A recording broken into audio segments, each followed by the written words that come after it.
AP deputy CM Pawan Kalyan photo morphing పై జనసేన కార్యకర్తలు పోలీసులకు ఫిర్యాదు చేశారు.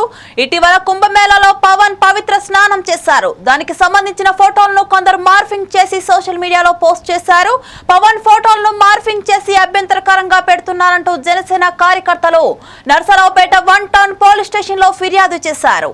దీంతో పోలీసులు కేసు నమోదు చేశారు.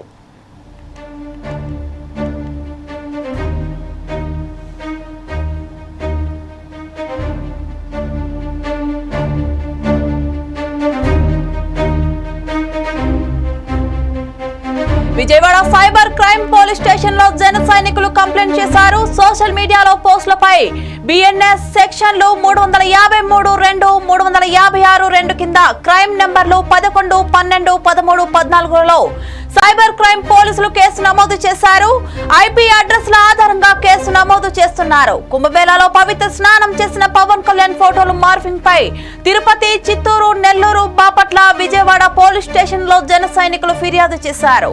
పవన్ ఫోటోలు మార్ఫింగ్ చేసిన వారిపై కఠిన చర్యలు తీసుకోవాలని జనసేన కార్యకర్తలు డిమాండ్ చేశారు.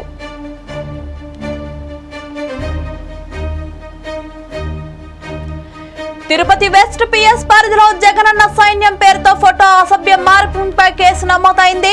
చిత్తూరులో హరీష్ రెడ్డి అనే వ్యక్తి తప్పుగా పోస్టు పెట్టడంపై కేసు నమోదైంది. సోషల్ మీడియాలో పవన్ ఫోటోలు మార్ఫింగ్ చేసిన వారిపై కఠిన చర్యలుంటాయంటున్నారు.